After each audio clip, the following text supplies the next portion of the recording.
जय हिंद दोस्तों।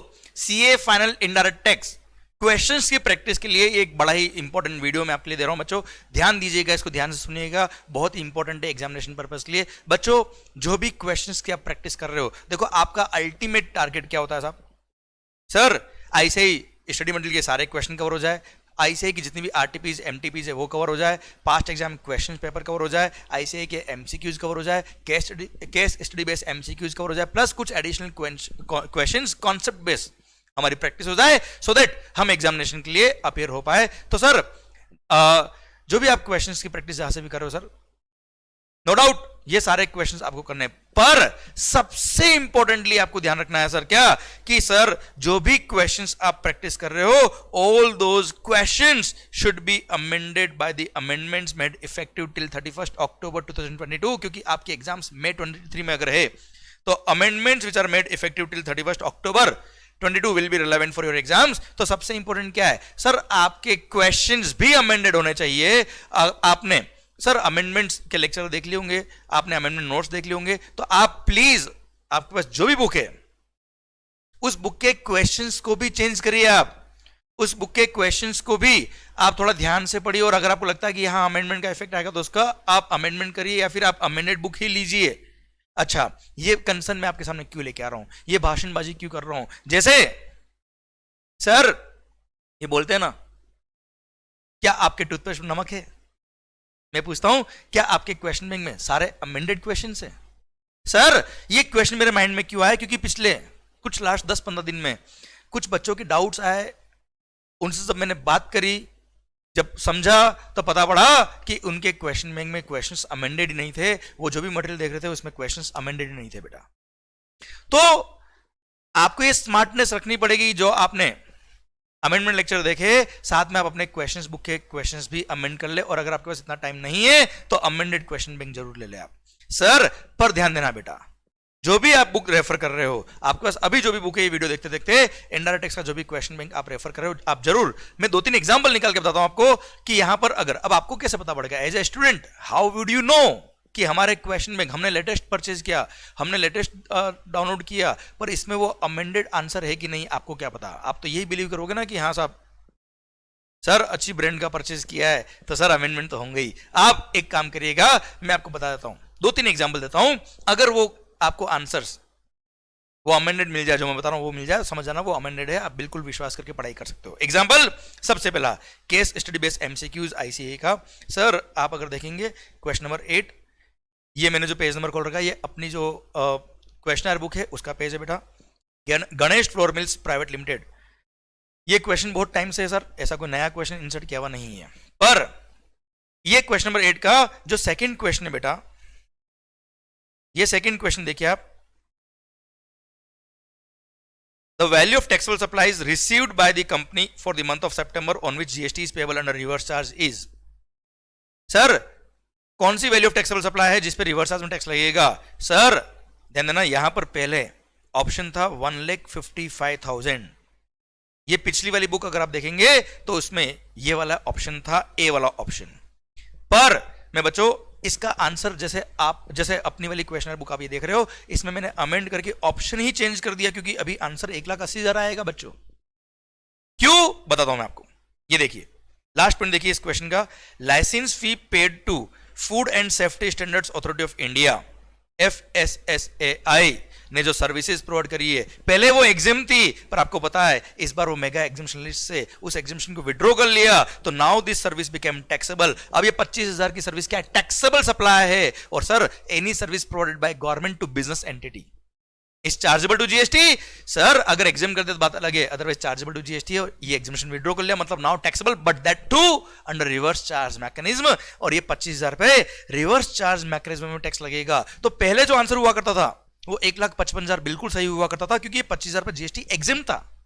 अब एग्जामिनेशन विड्रॉ हुआ प्लस गवर्नमेंट सर्विस है, इसलिए रिवर्स चार्ज मैकेनिज्म के थ्रू इस पर टैक्स लगेगा। तो इसका आंसर 155 जो पहले था वो तो है ही है, प्लस 25,000 और ऐड कर दो तो 1,80,000 शुड बी और आंसर। तो सर अगर आपके पास जो भी आप देख रहे हो मटेरियल, अगर उसमें 155,000 ही ऑप्शन दे रखा है तो समझ जाना कि वो अपडेटेड नहीं है। जिसमें मैं बताता हूं आपको, सर ये क्वेश्चन नंबर 2, इसका answer A, question number 2 answer A अपनी बुक का। पर जब मैंने ऐसे ही केस स्टडी बेस्ड एमसीक्यूज का बुकलेट ओपन किया, सर किसी बच्चे ने ही मेरे को स्क्रीनशॉट भेजा था बेटा, उसको फिर मैंने वेरीफाई किया क्योंकि सर हो सकता है उसके पास उनके पास पुराना, पर जब वेबसाइट से डाउनलोड किया 8.2 अभी भी आंसर 1,55,000 ही यहाँ लिखा हुआ है, तो मतलब वो अपडेटेड नहीं हो। अच्छा, उसमें आप देखेंगे ना तो वहां पे लिखा हुआ भी है for May 22 and November 22 exams, ICI website पे केस स्टडी बेस्ड एमसीक्यूज की जो बुकलेट है, तो सर वो अमेंडेड नहीं है, आप ध्यान रखिए बच्चों। और अगर इस तरह के टेक्निकल क्वेश्चंस अगर अमेंडेड नहीं है तो आपकी प्रैक्टिस जो आप करो, इतनी मेहनत दिन रात जो करो बेटा, वो वेस्ट नहीं हो जाएगा गलती से भी।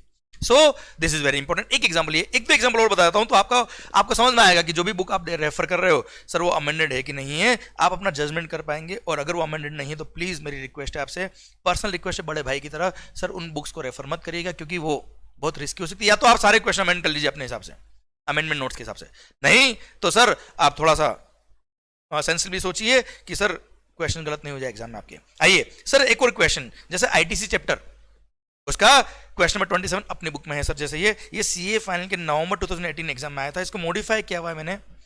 क्यों? अमेंडमेंट आया तो अकॉर्डिंगली क्वेश्चन मॉडिफाई किया, उसका आंसर भी मॉडिफाई किया। 5 मार्क का क्वेश्चन था बच्चों। सर मैं आपसे बता रहा हूं कि सेक्शन नंबर 50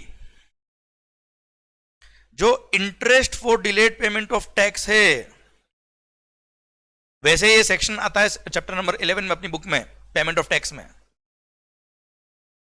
सर सेक्शन में 50 इंटरेस्ट, उसके सेक्शन में मेजर अमेंडमेंट हुआ है। मेरे से लिख के ले लो, ये एग्जाम में क्वेश्चन आने वाला है इस बार May 23 में। मेरा ओपिनियन ये, अगर मैं पेपर बनाने वाला होता तो डेफिनेटली क्वेश्चन देता, क्योंकि एग्जामिनेशन पर्पस के लिए तो इंपॉर्टेंट क्यों है साहब, क्योंकि प्रैक्टिकल लाइफ में इसका बहुत भारी इंपैक्ट है। कि सर पहले हुआ करता था क्या, सेक्शन में लिखा था सेक्शन 50 सब सेक्शन 3 में कि सर अगर आपने सर आईटीसी मिसमैच आया और उसकी वजह से आपने एक्सेस आईटीसी अवेल कर लिया, या आपने क्रेडिट नोट की वजह से लायबिलिटी आपकी एक्सेस कम कर दी जबकि वो मिसमैच था साहब, अब सर ये मिसमैच के कॉन्सेप्ट ही हट गए, थे ही नहीं। इसलिए रेट्रोस्पेक्टिव अमेंडमेंट किया गवर्नमेंट ने सेक्शन 50 सब सेक्शन 3 में और बोल दिया वो पॉइंट हटाओ, डिलीट किया, काम करनी था पॉइंट सर। मिसमैच का सिस्टम ही नहीं है सर जीएसटी के अंदर, अभी 1 जुलाई 2017 से ही नहीं है, इसलिए गवर्नमेंट ने रिप्लेस किया सब सेक्शन 3 को और बोल दिया क्या, अरे सर वो काम करनी था, प्रोविजन तो अब पढ़ो, और इसको इंसर्ट किया with effect from 1 July 17 retrospectively. और बोला क्या, अगर आपने रॉन्ग आईटीसी कभी अवेल करी और उसको यूज नहीं करी, there is no point of any interest at all. पर अगर आपने रॉन्ग आईटीसी यूज किया तो जिस दिन आपने उस आईटीसी को यूटिलाइज किया उस दिन से हम आपसे इंटरेस्ट लेंगे। कब तक का लेंगे साहब, जब आप वो अमाउंट ऑफ टैक्स को गवर्नमेंट को पे नहीं करते थे तब तक का हम आपसे इंटरेस्ट लेंगे। पर किस दिन से, जिस दिन रॉन्ग आईटीसी यूटिलाइज किया तब से।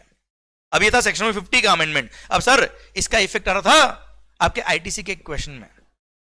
अरे section number 16 sub section 2 second proviso, if the recipient fail to make payment to the supplier within 180 days, याद करो प्रोविजन, अगर आपने 180 दिन में सप्लायर को पे नहीं किया है तो सर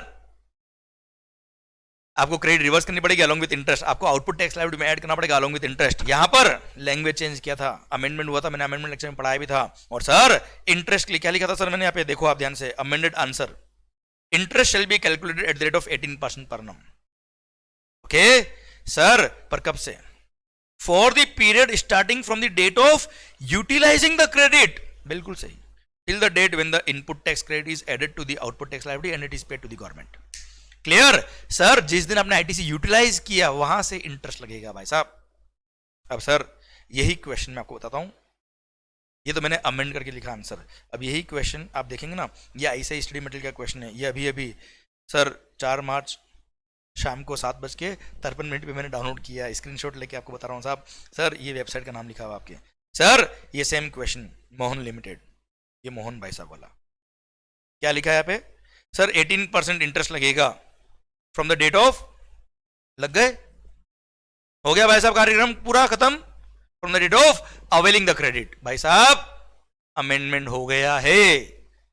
अगेन आप आपकी बुक में चेक कर लेना कि ये पास्ट एग्जाम क्वेश्चन या जो भी बुक आपके पास है बेटा, नॉट ओनली मैं आईसीआई स्टडी मटेरियल की बात कर रहा हूं, कोई भी बुक जो आपके पास है बेटा, भले मेरी बुक क्यों ना हो आपके पास, अगर ये क्वेश्चन जो सीए फाइनल नवंबर 18 का है, पहली बात तो सर अगर आपके बुक के अंदर all past exam papers of ICI नहीं है तो शायद कुछ ना कुछ कमी है आपके पास। सेकंड थिंग, अगर कवर है तो उसमें जरूर आप ये देखिए ये क्वेश्चन है कि नहीं, और अगर ये क्वेश्चन है तो उसमें ये लैंग्वेज क्या लिखी हुई sir, date of availing the credit से इंटरेस्ट लिखा हुआ है या date of utilising the credit से इंटरेस्ट लिखा हुआ है। अगर यूटिलाइजिंग द क्रेडिट से इंटरेस्ट लिखा हुआ है तो बिल्कुल सही लिखा है साहब, ऐसे आप चेक कर सकते हो कि जो आप क्वेश्चन रेफर कर रहे हो वो अमेंडेड है कि नहीं। कई बार आप नेट से पीडीएफ भी डाउनलोड करते हो, टेलीग्राम ग्रुप से, व्हाट्सएप ग्रुप से, तो वो भी सही है। आपकी क्वेश्चन प्रैक्टिस करिए। कितनी बुक परचेस करोगे आप यार सर? तो आप प्रैक्टिस के लिए कई बार पीडीएफ वगैरह भी रेफर करते हो, तो आप जरूर ध्यान रखिएगा वो अमेंडेड होना चाहिए बच्चों। अच्छा, ये मैं 2-3 क्वेश्चन केवल एग्जांपल के लिए बता रहा हूं, सो दैट आप अपनी बुक को सर्टिफाई कर सकते हैं कि यस करेक्टेड है, बात खत्म।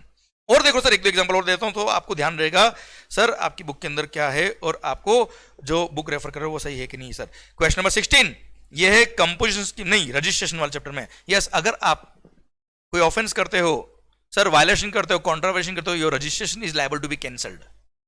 क्लियर? अब सर उसमें अमेंडमेंट हुआ और यहां पे लिखा था सर क्या, अगर आप नॉर्मल रजिस्टर्ड पर्सन हो जो मंथली रिटर्न फाइल करता है, क्यूआरएमपी स्कीम नहीं ले रखा है, उसने 6 कॉन्जिक्यूटिव मंथ के रिटर्न फाइल नहीं किए, his registration is liable to be cancelled. पर अगर आपने क्यूआरएमपी स्कीम ले रखी है तो continuous period of 2 tax period के अगर आपने रिटर्न फाइल नहीं किए, he is not furnish return for a continuous period of 2 tax periods. क्योंकि क्वार्टरली मतलब 2 क्वार्टर 6 महीने हुए ना बेटा, पर 6 मंथ नहीं लिख सकते आप। ये अमेंडमेंट हुआ इस बार, 2 कॉन्जिक्यूटिव टैक्स पीरियड के अगर आपने रिटर्न फाइल नहीं किया, अल्टीमेटली होता 6 महीने ही है बेटा। बट सर वहां पे क्यूआरएमपी स्कीम है ना, 2 क्वार्टर काउंट होंगे। क्लियर? 6 महीने नहीं बोल सकते वहां पे, क्योंकि क्वार्टर का मतलब जनवरी फरवरी मार्च होता है। सर अप्रैल मई जून ये 2 क्वार्टर हो गए एक तरह से, और 6 महीने का मतलब फरवरी मार्च अप्रैल मई जून जुलाई, ये भी हो सकते हैं ना सर 6 महीने का मतलब। सो 6 मंथ नहीं बोल सकते यहाँ पे आप बोलेंगे क्या, for a consecutive 2 tax period के अगर आपने रिटर्न फाइल नहीं किए, your registration is liable to be cancelled. Plus अगर आपने कंपोजिशन स्कीम ले रखी है भाई साहब, तो ऐसे केस में सर 3 मंथ हो गए, due date of filing the return से 3 महीने एक्सपायर हो गए और आपने रिटर्न फाइल नहीं किया, your registration is liable to be cancelled. पहले यहाँ पे था 3 रिटर्न है ना, जो प्रैक्टिकली 3 साल हो जाते थे बेटा, इसलिए अमेंडमेंट करके 3 month from the due date of filing return for composition scheme suppliers, है ना बेटा। तो ऐसे केस में your registration is liable to be cancelled. तो ये अमेंडमेंट था, तो आप अपनी बुक में जरूर चेक कर लेना कि अगेन ये वाला इस तरह का अमेंडमेंट है कि नहीं सर।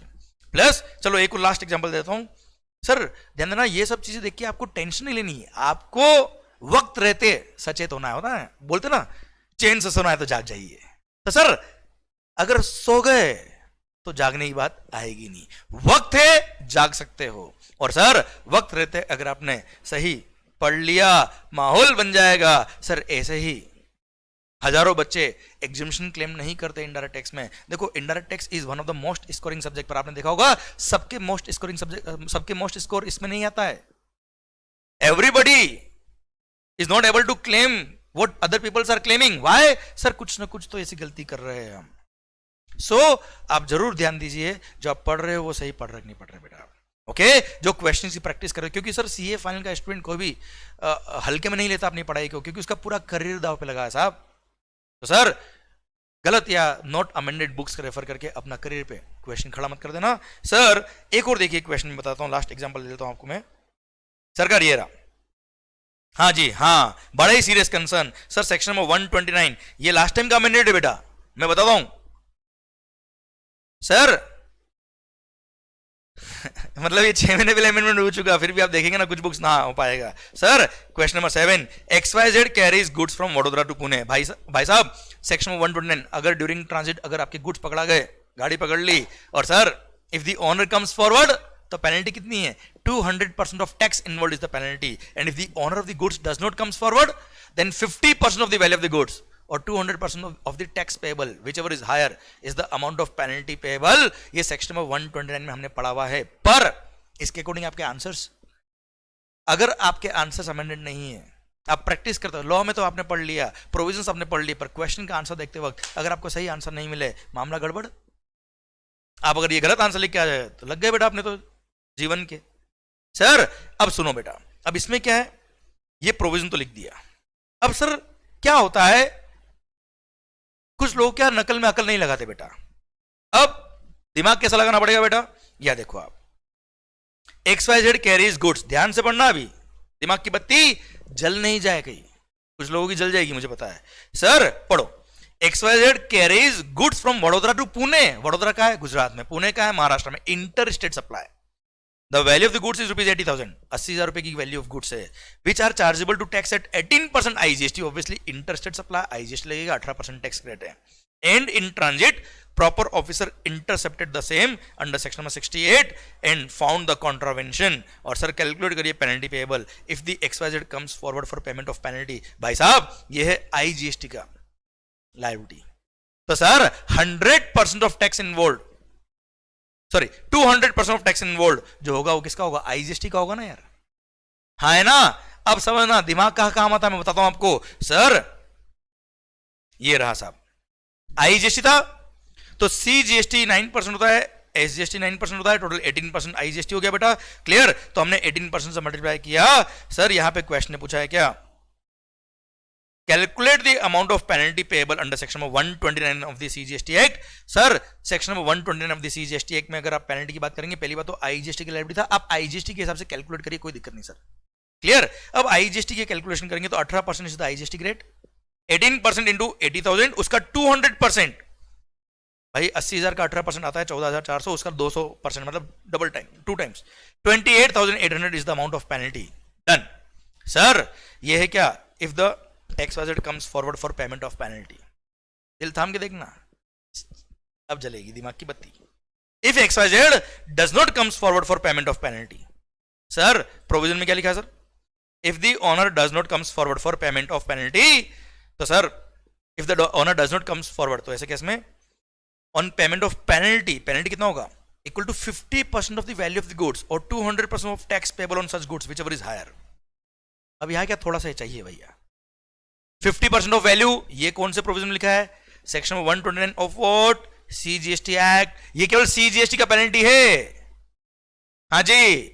तो सर 50% ऑफ वैल्यू अगर CGST का पेनल्टी है तो 50% SGST का भी पेनल्टी होगा. मतलब IGST की बात करूंगा तो IGST में पेनल्टी होगा 100% of value of goods, 100% of value of goods और 200% ऑफ द टैक्स पेबल. अच्छा ये 400% मत करना, क्यों? टैक्स पेबल तो IGST है ना. IGST तो एनीवेज 18% हो गया ना, डबल तो वैसे भी हो गया सर.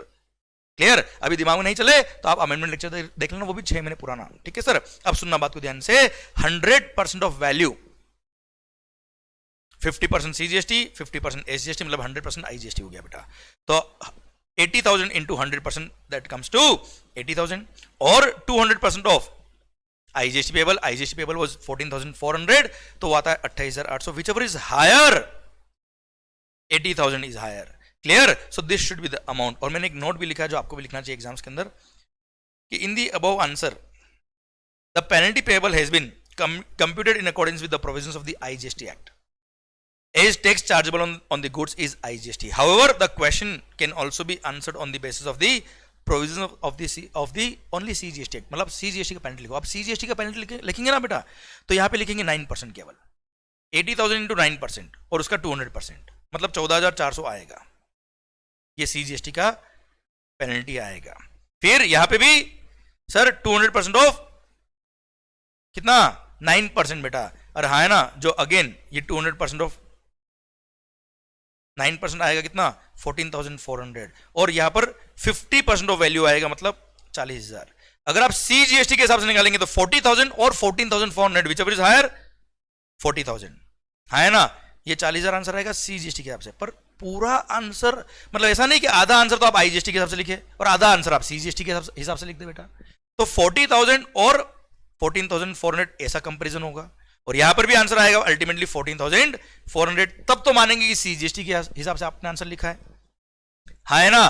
क्लियर. और IGST के हिसाब से आपको आंसर लिखना है तो 28,800 और 80,000. ये अगर आपका आंसर है आपकी बुक के अंदर तो समझ लेना वो बुक बिल्कुल परफेक्ट है, अमेंडेड है. नहीं तो आपको आपकी बुक के अंदर अमेंडमेंट इंसर्ट करने चाहिए ध्यानपूर्वक. क्लियर. तो सरकार ये कुछ बातें थी, कुछ एग्जांपल्स मैंने आपको बताया जिसका आपको जरूर ध्यान देना चाहिए व्हाइल सॉल्विंग द क्वेश्चंस. क्योंकि बच्चों अल्टीमेटली सर अगर आपकी क्वेश्चंस की प्रैक्टिस अच्छी होगी, अमेंडेड क्वेश्चंस अगर आप देखेंगे अमेंडेड आंसर के साथ में, तब जाके आपका कॉन्फिडेंस बिल्ड होगा. एंड सर ध्यान देना, अल्टीमेटली आपकी सक्सेस ही हमारी सक्सेस है. इसलिए जब बच्चों के इस तरह के कुछ डाउट आते हैं कि सर मैंने तो वहाँ पे ये देखा, उस बुक के अंदर ये था, ऐसा था, तब बड़ा टेंशन होता है मेरे को कि सर वो अमेंडेड नहीं है, तो बड़ी दिक्कत है आप लोगों के साथ में. बच्चों आप जो भी मटेरियल देखें प्लीज़ अमेंडेड देखिए. एंड सर नहीं है अमेंडेड तो आपके जो अमेंडमेंट लेक्चर उसको देख के आप सारे क्वेश्चन अमेंड करिए, फिर उसको पढ़िए अच्छे से बेटा। Clear? So all the best. बस इतना सा मुझे कहना था कि जो भी क्वेश्चंस की आप प्रैक्टिस कर रहे हो अमेंडेड होना चाहिए बेटा। क्लियर? माहौल बस सर खुश होके पढ़ो, खुश होके तभी पढ़ पाओगे जब आप सर अंतर मन से दिल से पढ़ रहे हो और सही से पढ़ रहे हो और सही कंटेंट पढ़ रहे हो। All the best. माहौल जबरदस्त, माहौल जबरदस्त, शानदार। Bye bye.